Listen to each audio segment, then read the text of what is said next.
Why, hello, everybody.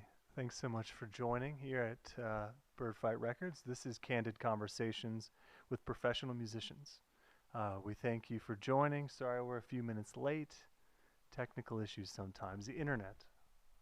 We're going to have to call Comcast and see what's going on with them because they're trying to make us from preventing our art here, and it's not fair. So thanks, internet, for coming back on because now we're here with you. We have a really special guest tonight. I think this is a really fun opportunity for you as the audience to interact with us. This is not something we get to do very often because usually the musicians play and they just rip. But so this person we have here is Sasha G, and she is a musician. She is a business founder. So she's founded a business called Neuro Productions. It bases it. There's actually a lot of things that we're going to get into, and it's really cool because the business hosts events, there's music therapy, there's technology. So keep that in mind. So we have the technology first here on the projector in our live room, and it is called the what, Sasha? This is called the Interactive Brain Visualizer in collaboration with Future States Design and NeuroArts Productions, or NeuroArts Lab LLC, which is a newly formed entity as part of our business ecosystem. So thank you guys so much for having me on today. You're welcome. Super exciting to get to do this little live stream iteration of this process. This is the first time that we've been able to do this in a live stream format. So this is great for our prototyping. So thank you guys so much for having me. Cool. I'm happy we were able to do this. I think when I first talked with Sasha about being here, I didn't know that we were going to have this interactive tool. So I'm really excited to do it. Do you want to just explain a little bit what it is and how people should use it? Absolutely. So just a little bit of context of NeuroArts Productions. This is a collective of arts and health practitioners and technologists, scientists, and many different types of disciplines of people who really care about person-centered healthcare and person-centered mental health in the United States. And so what better way to advocate for adaptive and flexible mental health care than to, create a piece of interactive tech that is adaptive and flexible to individuals' responses in real time. So what we're going to be doing here is I'm going to be playing, and in response to me playing, you will be scanning this QR code to input your experiences of color association. So we're going to ask you, what do you feel in color? Whether they're emotional associations, whether it's just an unexplainable, oh, I feel yellow or green in this particular segment. You're going to get the chance to pick out of the color wheel, and then you're going to see your input in real time on the screen. And that's going to create a kind of graphic score that's going to be informing the pieces that I'll be improvising in real time for everybody. So yeah, it's a little bit about how the brain visualizer works, and we're really excited. Excellent. Thank you. That was a great description. And for everybody there, you are able to use the link in the chat. It's pinned there to the top, and you can be on the interactive brain visualizer. So have some fun. Pick the colors that are making you feel in the moment, and please enjoy. Sasha is going to play some music for us for a bit, and then we're going to do the question and answering after the performance. And if there's questions you have along the way, make sure to put them in the chat, and I'll be monitoring the chat and asking any of these questions to Sasha that we have. And if this is your first time with us, thank you so much for being here. Make sure to give us a subscribe, a like I said, share with your friends, give us some comments, have some fun, and enjoy the music because we've been having a fun time listening to her here the last 20 minutes or so. So thank you. We'll see you. Take it away when you're ready. Thank you. So to start our first piece, this will be a piece that invites you to breathe along with the flute. So we'll be inhaling for 4 counts and exhaling for 4 counts. And as we play along, it's going to become more and more developed and more florid. And feel free to then input your color associations and breathe with me.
That was wonderful. Thank you. So Are we far, regulated? Do we breathe? we did. We have some comments. Sasha has such a beautiful voice, Aw. and someone saying yes. Thank you to both of you for being online and giving Thank you, guys. comments. Um, if you're just joining us, make sure to click that link to interact with the brain visualizer here. We have some beautiful colors that are happening, and I think we're going to have some more music, right? And we're That's going to right. have some more opportunities for you to use the brain visualizer and tell us how you're feeling through color, or in the comments section. Your choice, but both. If you can see, we are creating a wonderful tree over here. There's essentially, when you are inputting live, that's the kind of more fluorescent colors here, and then you can see that the paint strokes are left behind. So that is the tree that we are co-creating throughout this live stream, and at the end of it, by the end, hopefully, we fill up this whole tree. So we are creating a very unique piece of art that is inspired by all of your inputs today. Yes, so share this with all your friends so we can get this tree filled out, because I really want to see what it looks like. This is true. So please do that. Please join the Interactive Brain Tool. And this is Sasha G from Neuro Arts Productions, and she has some more beautiful music for us. All right. And shout out to Matt Grossman and Ramin Shaheen for the design and development of this beautiful interactive brain visualizer we have that we've been working on for a number of years now. So every iteration that we're doing here is another step closer to the final version. So thank you guys for being part of the journey with us. All right, also shout out to Flute Specialists in Clawson. I have this sliding head joint right now that I am borrowing, and a number of flutes that I'm taking out for trial today. So you guys let me know which flutes you really like. Hot off the presses, new flutes. This is true. This New is pretty flutes. incredible. New flutes just dropped. This is huge. All right.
Very cool. That sliding The flute sliding is really percussion, I interesting. cannot get enough of it. I'm obsessed with it. Yeah. So this is the Robert Dick glissando flute.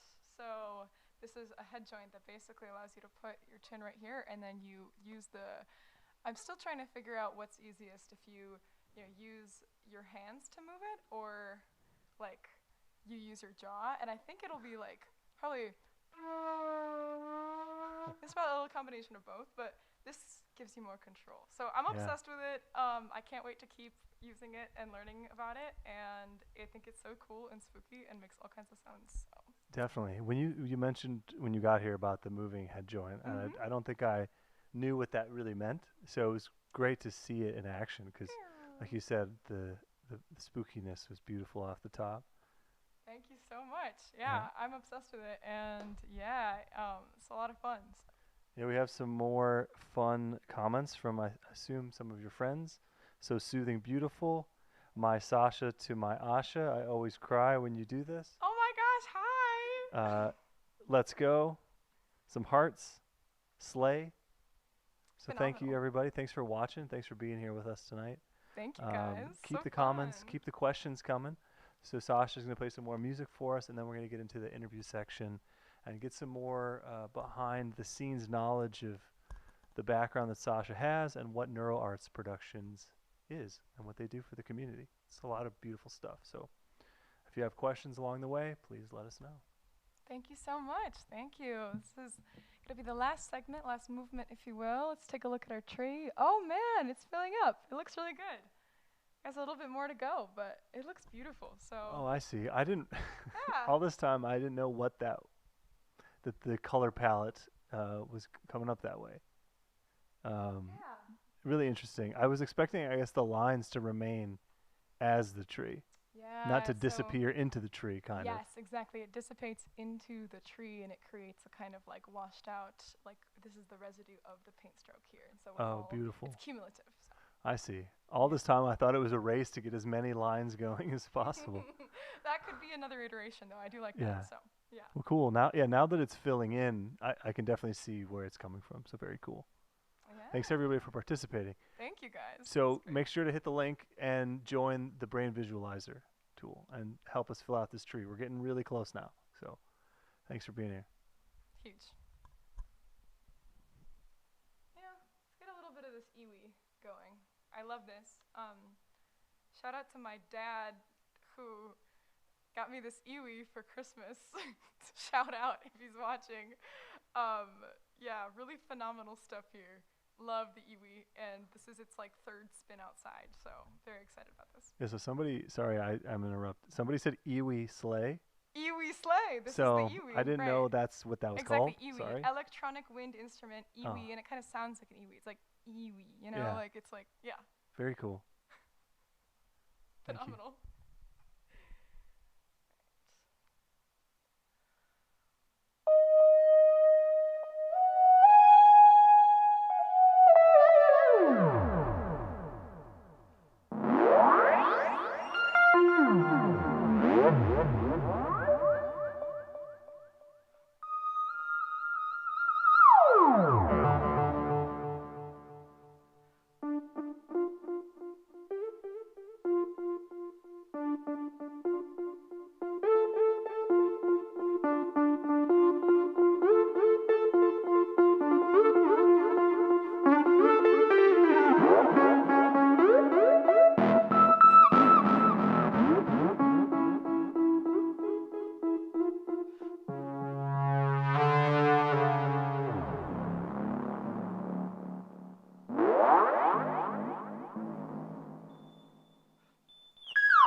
Well, thank you guys. That's our tree.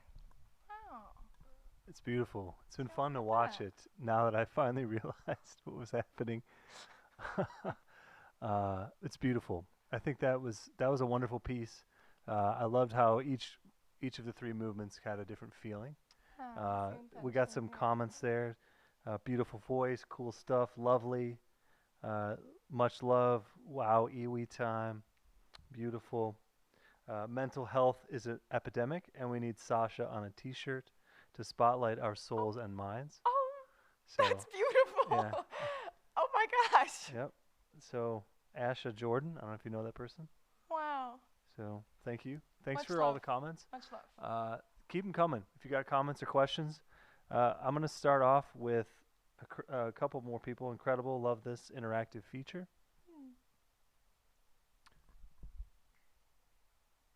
Hmm. So, the I'm going to start with just saying thanks for being here. We appreciate you all being here. If this is your first time, please make sure to give us a subscribe, a like, share with your friends. This episode is called Candid Conversations with Professional Musicians, where we want to talk to aspiring professional musicians or really aspiring creatives on what they're doing in this complicated world to help themselves break out, whether it's social media, or whatever they're doing that they're finding in their creative field is helping them grow. That's what we're trying to share here. We ourselves here are aspiring professional musicians. We have a studio, we have a label, and we find that helping and sharing this type of information is good for the community and good for everybody involved. We're not in this philosophy of keeping things away from others. We want to help each other.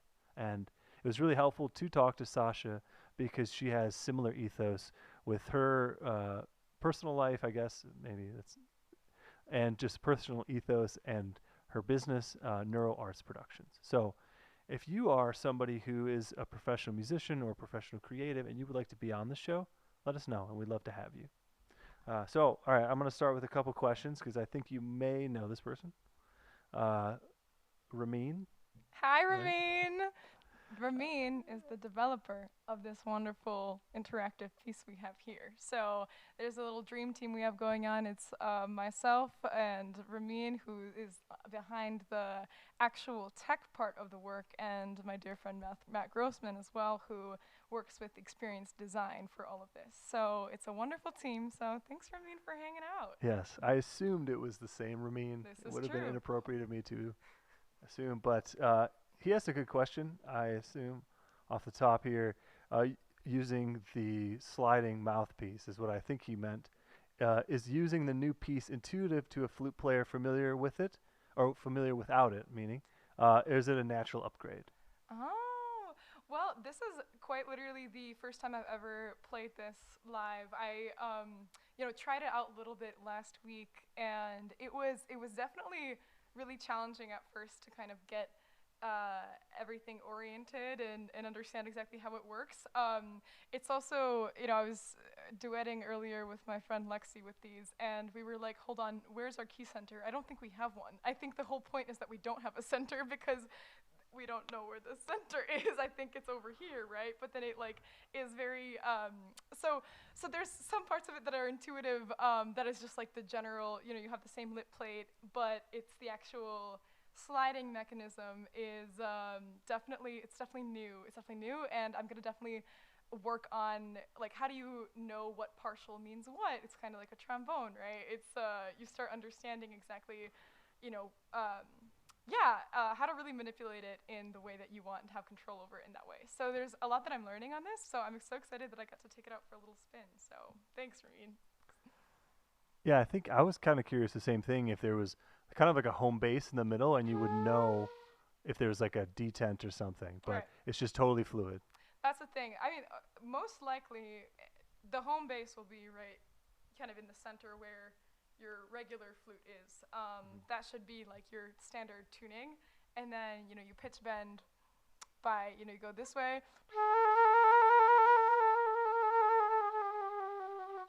and then you get lower down here, and then higher up here. Very cool. So, Great, yeah. super cool invention. Never seen something like that before. Robert Dick Glissando. So is that like this? Is that the local person who made that? Well, Robert Dick is a flutist, iconic flutist. Okay.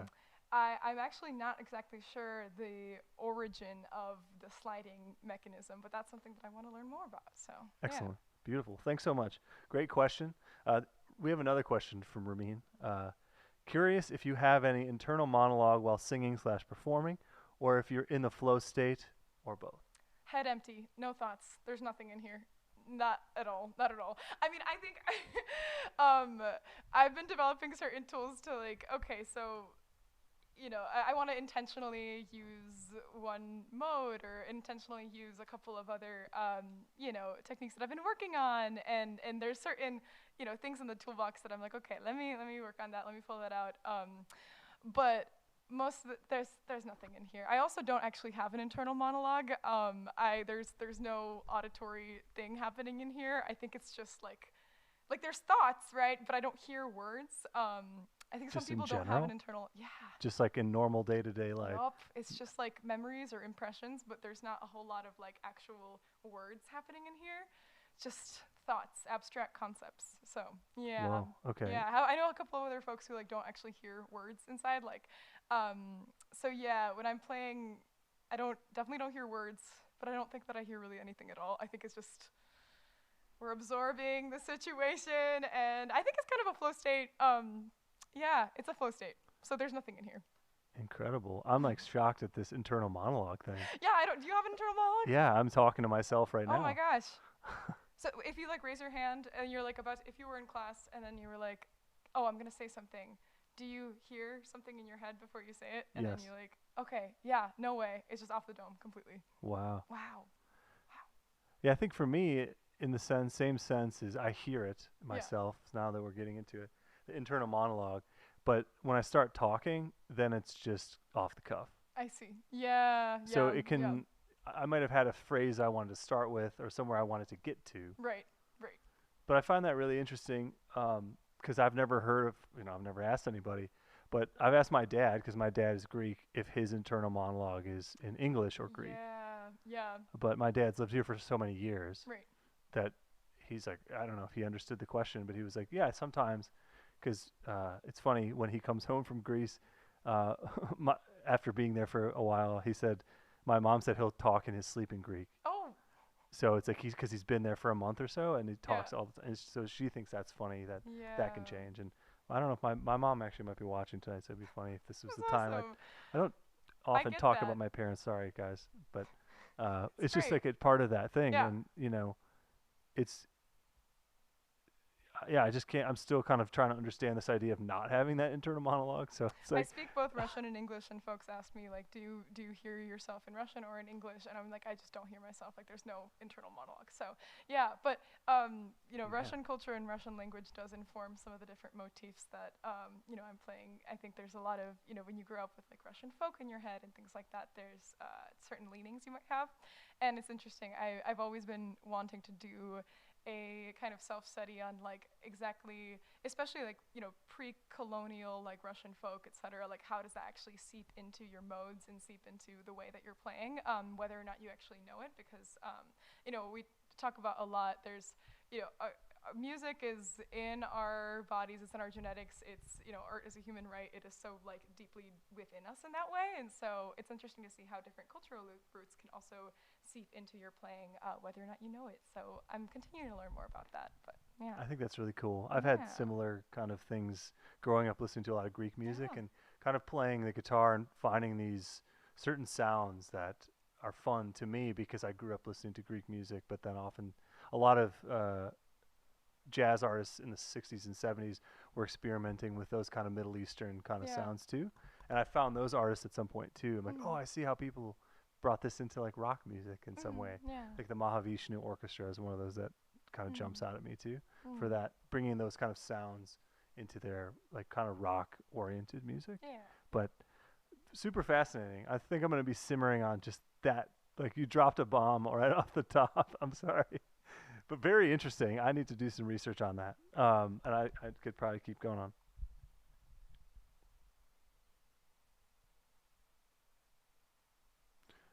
Well, could you fix her headshot? It just went a little bit out for some reason.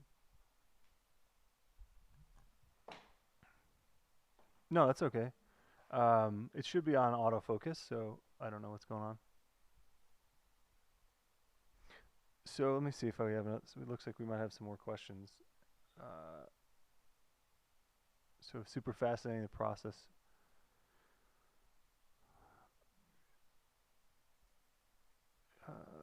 Okay, so I'll get to that question. Thank you. So real quick off the top, what is your background that kind of got you into performing really like this, and then also getting into neuro arts production? Kind of what led you up to that? Yeah, absolutely. So, I began studying at the University of Michigan with a dual degree in voice performance and neuroscience. Always been very interested at the intersection of, brain and the arts in that way, mental health and the arts, and the way that all of that fuses together, especially for individuals living with communication disorders, for folks with dementia. Why is it that folks who are not able to remember semantic facts can suddenly sing some of their favorite familiar tunes from their childhood? What actually happens there? So I've been so fascinated by the neuroscience of music and memory recall and the way that all of that works together. I started, singing to, senior living facilities before, I entered college, and just really fell in love with exactly that process and how music is such a deeply connective factor in that way. And, I went to college focusing on that intersection specifically. And I went to study classical voice performance, so I was a mezzo soprano, and am also just really influenced by a lot of the art songs that I've loved, and a lot of the pieces that have really been a huge part of my repertoire and everything. But I realized that my focus is performing locally. I love performing within my community. I love, collaboration is at the forefront of my ethos as a person and a performer. And, that's what really got me into more improvisational settings, especially, what I kind of talked about is when we talk about adaptive and flexible and person-centered medicine, what better way to model that through music than to improvise, because that is also adaptive and flexible, person-centered and collaborative ways of playing and being with one another. So in yeah, I was studying these two disciplines throughout college, and then I experienced a really difficult loss in 2023. I lost one of my closest friends, Luke Balsted. He was an incredible community builder. He was a mental health advocate himself, just an absolutely incredible human. And he and I wanted to build this clinic in the future, this precision medicine clinic focusing on what actually does a person need uniquely. How can we actually match one person's unique patient characteristics, especially in mental health, to a treatment that actually fits for them, and moving beyond a one-size-fits-all mechanism that is so prevalent in the United States today. So we lost Luke to the trial and error treatment system. So in 2023, I was a sophomore in college. I pivoted and realized, while I'm not a doctor yet, I don't think I will be a doctor, but while I'm not a doctor or neuroscientist at that point, I am an arts organizer. I'm an artist, and for us to be able to actually advocate for a new paradigm of healthcare that is going to actually happen and actualize, we need to utilize the arts. We need to bring in community. We need to actually talk about these issues within the public sphere. And what is the way to actually resonate with an audience on a really real and emotionally powerful level is we use the arts. So that led to the founding of Neuro Arts Productions, my organization, and we were a production company first, spitting out all kinds of different pieces focusing on sonifying differences in brain chemistry, also then talking about greater issues within the medical industrial complex. So how do insurance systems prevent a patient's access to true person-centered care? How does stigma and positionality within the treatment system affects the kind of care that you get? And being able to actually talk about and have dialogue about these issues on a community level, using the arts as a gateway to do that. So that's the production company, and now we have three different entities working with the interactive tech, working with the productions themselves, and also our nonprofit division, which is actually putting person-centered care into practice by pairing music therapists and health practitioners and different health professionals with professional musicians and artists to go out into different community centers, such as aphasia and stroke recovery centers, senior living facilities, memory care facilities, to actually practice, music and mental health support, in tandem. So yeah, it's a little bit Beautiful. about everything there. Yeah, that was a really great synopsis. So you said there's the three entities of the music arts, I'm sorry, neuro arts production, Yeah. and on the care side, are these facilities often reaching out to you, or are you just kind of finding places that are looking for music to help with their patients? Yeah, this is something that we have had partnerships across the community for the last year. So, for example, the Aphasia Community Friendship Center has been a support group that I've led over the past 4 years, and now that has kind of merged into the larger entity that is NeuroArts Creative Care. And so we have, music and community music therapy practices every other week there. But we also are partnering with all kinds of other senior living facilities, such as All Seasons.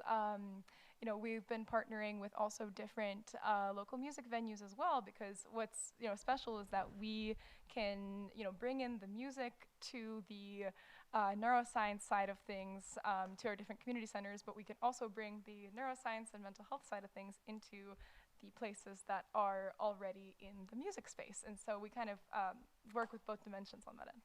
That's wonderful. Yeah. Do you find that when you go and work with these new people, does it give you new ideas for technology that you want to help create? Oh, absolutely, for sure, for sure. Our interactive brain visualizer originally started as this EEG experiment where, working with the University of Michigan Creative Arts Orchestra, I really wanted to do this experiment where what would it be like if we all interpreted somebody's brain waves in real time. So I hooked up a little EEG to my brain and, interpret it, streamed my brain waves in real time, and then everybody interpreted that, because our whole kind of point was to talk about the fact that we can have a very objective measure of the brain. You can see your brain in active state, resting state, etc. But the interpretation is so subjective. Everybody collectively interpreting my brainwaves is going to sound so different, which is a testament to everybody's unique subjective reality. So that was the original idea for creating the brain visualizer, because then we were thinking, okay, so what what else can we do that's the same mechanism of creating this like feedback loop of I'm taking information from what's happening here and interpreting it, and then the audience is interpreting what I'm interpreting, and it's kind of creating this continuous feedback loop about our responses and our internal states, and how do we represent complex internal states through music, whether that's metabolic, whether that's like actual brainwaves, or in a more accessible version, whether that's like emotional states, whether that's color associations, which is what we did here. So that is kind of the way that started, and it's spun out based on us working with all kinds of different folks and different populations, and eventually we would really love to have this be viable for therapeutic use. For example, with our folks living with aphasia, and aphasia is a communication disorder that affects speech output, usually after stroke or traumatic brain injury.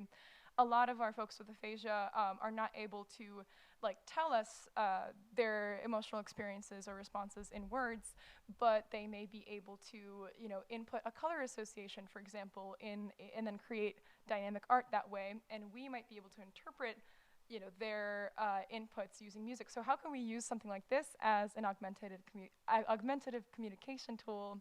And how can we also use something like this as a tool for mental health support? How do we create an interactive experience that allows individuals to become very in tune with their experiences and emotional states in real time? Because a lot of the time we might be coming to a performance completely frazzled, not within ourselves, and we're not even checking in with ourselves or how we're feeling and that kind of process. So something like this we really hope to use for purposes of just grounding in your body and being able to understand um, actually, what are you feeling? What are you feeling in color, in emotion, et cetera? And it's just a way to ground yourself in your own experience. So there's a lot of different, uses for this that we're really hoping to spin out and try in the future. And yes, to answer your question, that has been informed by the different populations we've worked with on the creative care side. So yeah. Very cool. Because I imagine obviously everybody has a different need and a different Mm-hmm. want, and trying to understand how you could appeal to everybody could be difficult, I'm Yeah. sure.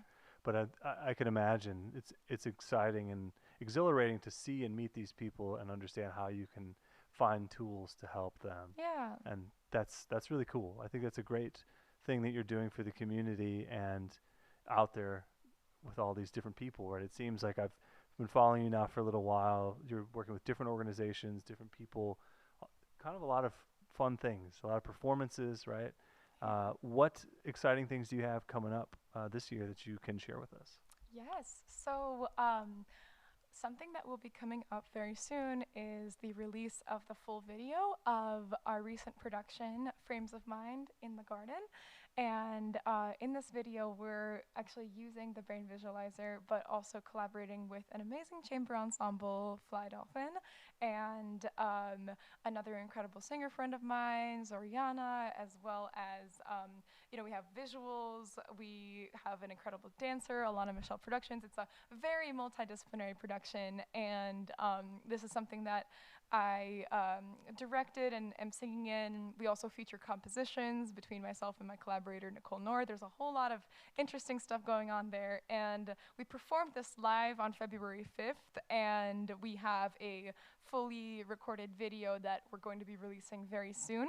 I have not yet nailed down the date for that, but please be on the lookout when it happens, because probably in the next month, we'll be sharing that out, maybe even following up with a little panel discussion to talk about what in the world you just saw, all of that. So that's the thing that I have coming up that I'm most excited about.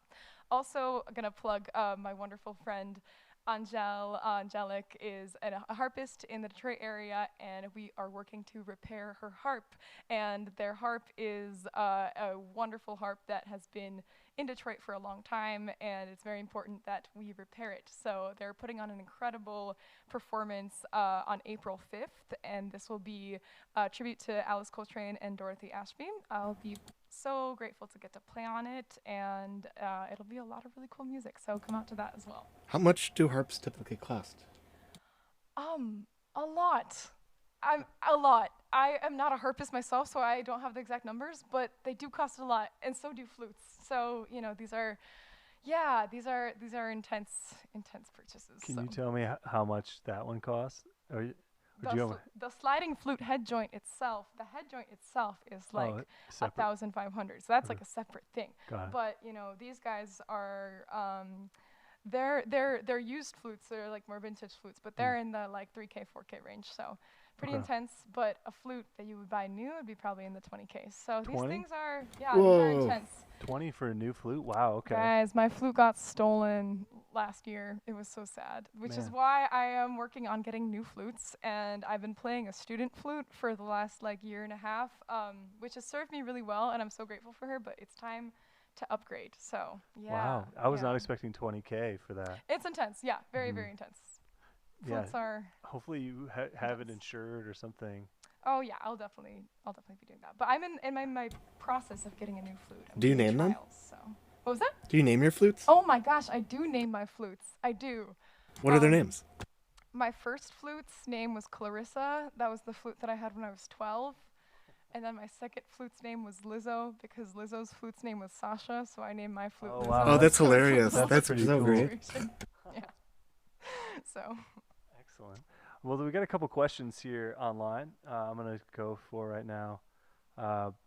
You kind of touched on this a little bit, but this person, David, says you've been doing a lot of great work in hospital settings. What communities are you and NeuroArts hoping to serve? yeah, absolutely. So currently we are working primarily with our individuals recovering from stroke and traumatic brain injury, working on communication goals. We've also been working with our elders, our communities who are living with dementia and other memory disorders. And, eventually we would love to continue to, outreach and, I would really love to work with our older adults, living with mental health challenges. I'd really love to continue to work on, like music in also healthcare settings like hospitals. And, we've done a little bit of work in hospitals, but we would like to deepen that as well. Working with like music and pain support. I'm a person who lives with chronic illness and disability, and so it's very important to me to think about, how music can assist our symptom management. For example, the piece that I did at the beginning was all about breath regulation. You can breathe in and out with the flute, and music can be so supportive for pain regulation and ability to, it's not going to take the pain away, but it can redirect different neural circuits through things like supporting breath, distraction, but not just distraction, but quite literally a redirection from a pain pathway into a different pathway that's associated with music. There's so many incredible applications of music for pain support, so that's something that we would really like to get into in the future. Beautiful. So next question I had, you had mentioned this to me and I find really interesting, is how do you raise awareness to disabilities that are not visible to just looking at somebody? Yeah, absolutely. No, thank you for asking that question. So I myself am a person living with invisible disability. I live with chronic migraine as well as a variety of comorbid disorders, and it doesn't always look the same every day. Everything looks very different. One day, the other day, I was using my little stick to get around because sometimes your mobility is effective. Sometimes, you're not able to see properly. There's so many different things that can affect your day to day, and it's different, it's dynamic. One day you're hiking and playing a show, and the next day you can't get out of bed, and those are so real, and I think we need to continue to talk about how disability looks so different in every person, and also, talking about the very unique barriers that individuals living with disability need to face as they go through the medical industrial complex, especially individuals living, seeking mental health treatment, seeking treatment for different neurological disorders such as migraine. We have very one-size-fits-all systems in the US. So you might be going to your doctor and trying to try medication after medication and treatment after treatment and not really be finding the right fit, because our systems are not conducive to personalized care in that way. And for that to happen, again, we have to work on a variety of different disciplines and endeavors to actually bring precise person-centered care into actuality in the US.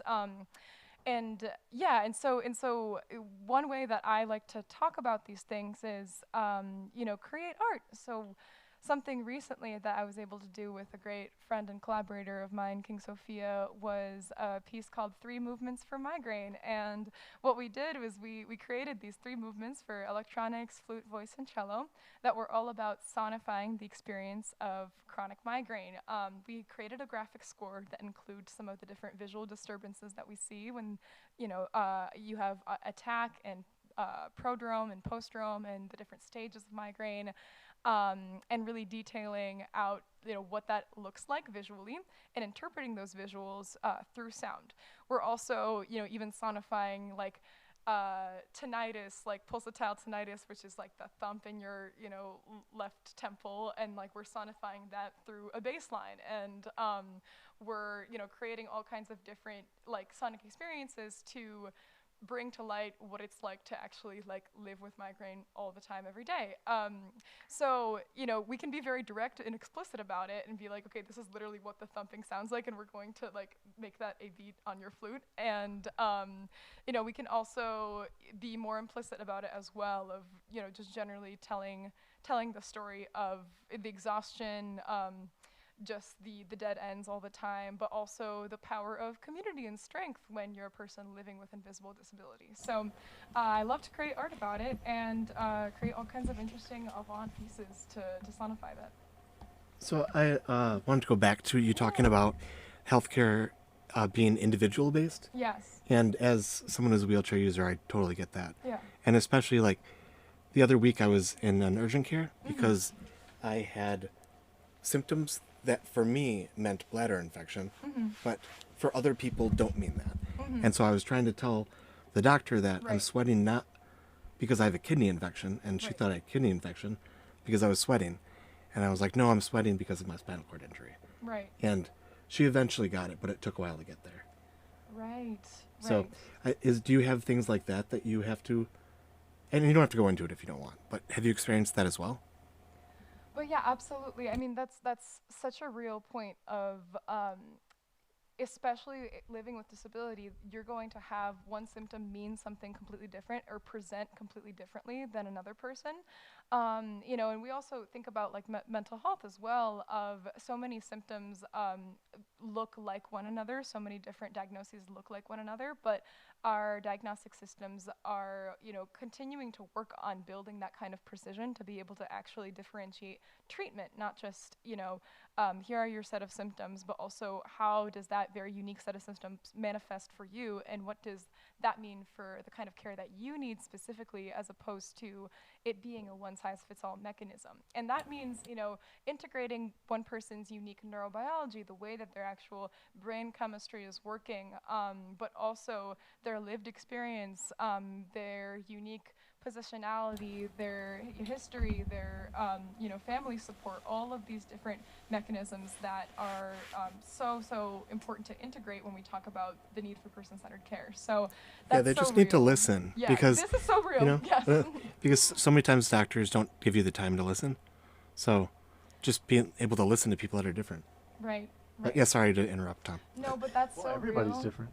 Yeah, I mean, it's so important Sorry to because throw it's that in. such a macro system where, a lot of the time, many healthcare professionals are forced to only spend like 20 minutes with you. For example, in psychiatrist appointments, you have to have 20-minute blocks because insurance tells you you need to get as many as possible in this unique time frame. And a lot of the time it's, even out of people's, it's overburdening also in the healthcare system. There's so many larger macro issues that are just a huge part of this issue within, the medical industrial complex. And I think, yeah, the more that we are able to voice these experiences of, neglect within the medical system, especially, medical bias for, especially women of color, like all of this is so rooted in the way that the medical system works today. And there's a lot that we can do to create and reimagine something completely new.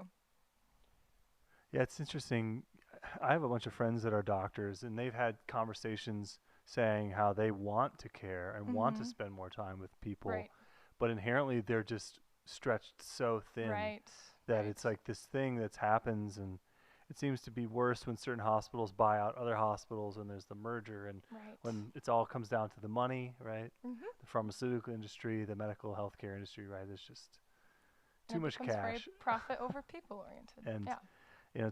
you're making me think of a conversation. I have a couple friends in different medical fields, so they're kind of different perspectives on how they approach it, but then what they can actually do about it Mm-hmm. is really the thing, Right. because they become part of that system, and then eventually it kind of grinds you down. Mm-hmm. And you might have come in as this person who really cared to solve whatever things you can, but then eventually you're just becoming that cog in that machine to just keep seeing patients. And Right, which is why definitely it's the role of, I think, the arts is to be generative and to quite literally reimagine and create something completely different and completely new, because I think that that's what we need, is to not keep trying to figure out something that is already so broken, but how do we create a completely new system of care that is rooted in true community care and precision, and integrative of neuroscience and science forward, but also truly person-centered and taking the entire person and community into account in that way. Yeah. excellent. And how have these life experiences affected you or inspired you as a creative person? Yeah. Absolutely. So again, as my experience being somebody who lives with disability, I found a lot of my own catharsis in being able to create music and create art that can sonify my experiences. And I found also a lot of community in that process.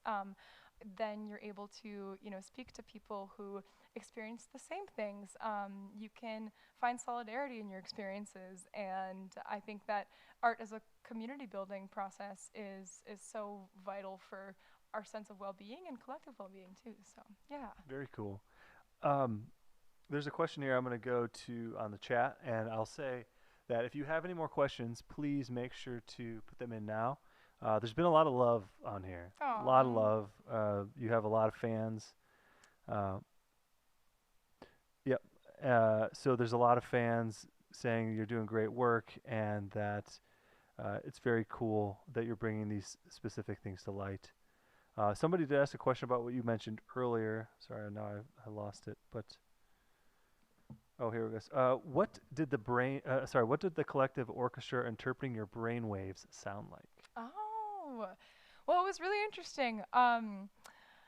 It was really interesting, and I think something that we were trying to work on was how do we see a line and not interpret it like literally like up and down and flat and that kind of thing. It's like when you see a line going up, how do you challenge yourself to not play a scalar motif upwards, like, and so it was interesting to then see how every individual took that to their own interpretation. So you're seeing a line going up and down and interpreting it in a graph in that way. But what does that mean in terms of the narrative and the story that you're coming up with in your head? So everybody had a very different experience there. But it's also it's an orchestra interpreting that. So everybody has their very unique experience. But everybody's also trying to listen to one another to find the pockets where, okay, where are we really grooving here? Where are we finding different connective points in the music here? And so I think it was a lot of like coming in and out in that way. And it was really cool. Yeah, it was really cool. So I'd love to do that again sometime. Thank you.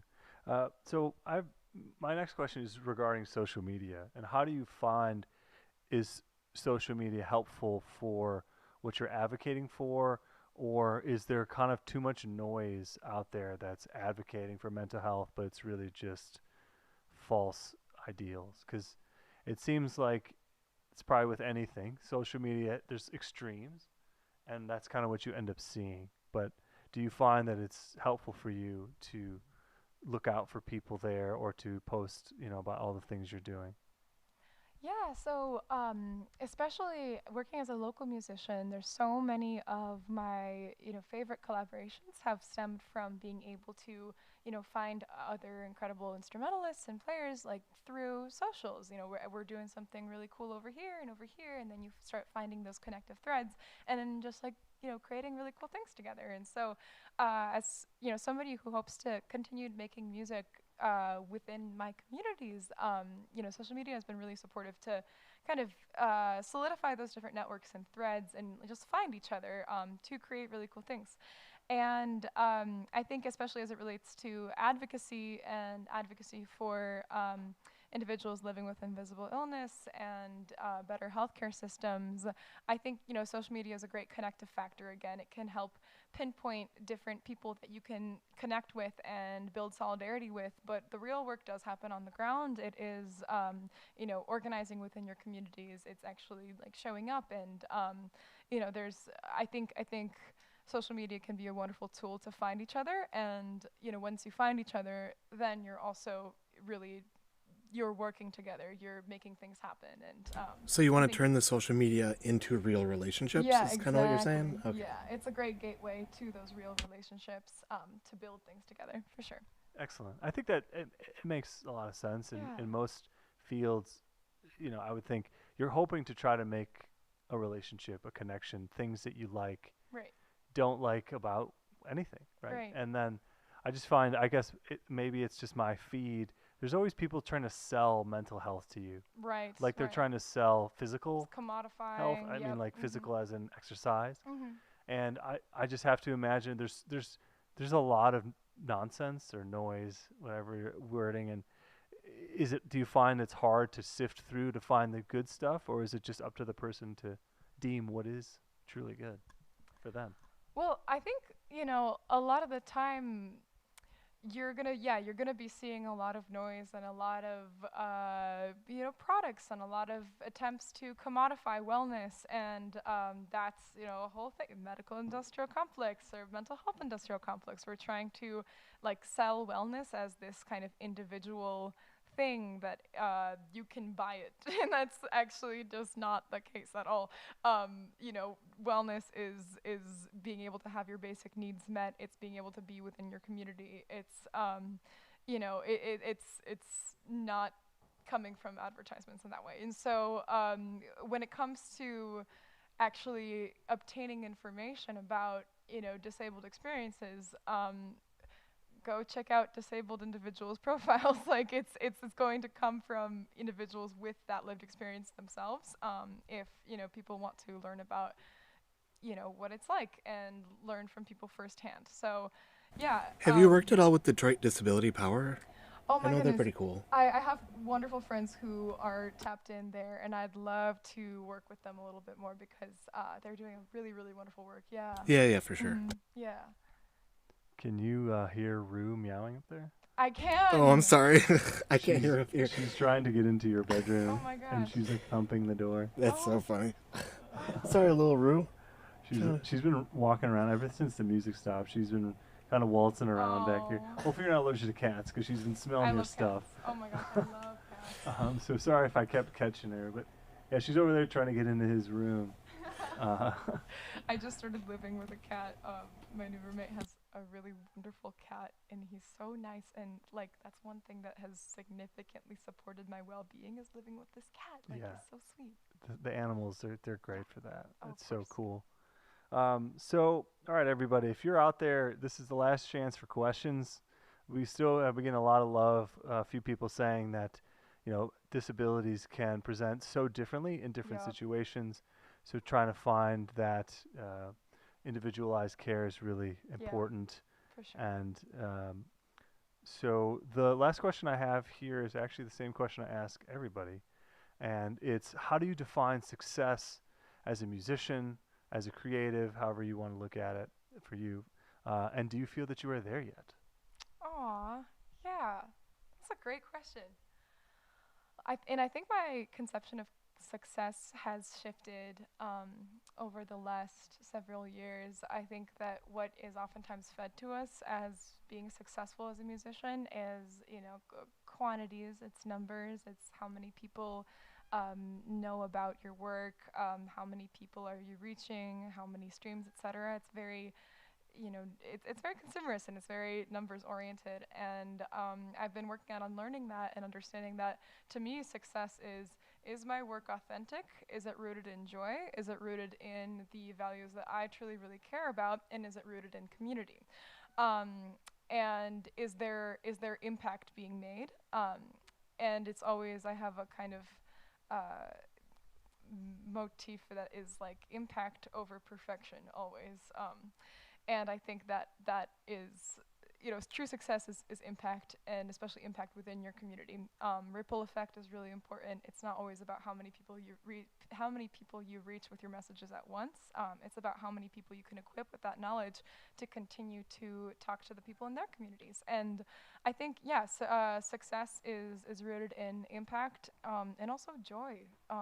If you're not having fun, then what are you doing? And so I think that I have been continuing to build that out, and especially this last year, like working as a musician full time in the Detroit area has really allowed me to find that true joy in playing with people that I love and people that I, you know, love to learn from and to play with, and to be able to continue to spit out, you know, my own advocacy work that is so integral to my musicianship. So I think, yeah, I think that I'm there with my own definition of success. Yeah. Excellent. I love that. That's a really nice Thank answer. you. So thank you. Yeah. We find, you know, it's fun to hear everybody's perspective of success because it can also vary too. And it's not always as easy as just, you know, money. I mean, that's an easy one to say, but nobody actually really ever says that. But that's like some sort of quantifiable thing, Right. driving a Lamborghini Right. No, or that's so something. true. It's like, But yeah. I don't think anybody we've talked to has said that cash was it for them. Yeah. So it's great to hear that. So you know, there's a lot of passion in what you do, Thank talking you, to you yeah. now and talking to you on the phone to do the pre-interview. So make sure everybody follow Sasha on all the social media, follow Neuro Arts Productions. Thanks for being here with us tonight. Thanks for all the wonderful comments to everybody. Again, if this is your first time here, please subscribe to our channel. And this video will remain up. So it is a live stream. Sasha did perform at the top. So I know somebody made a comment asking to hear her sing.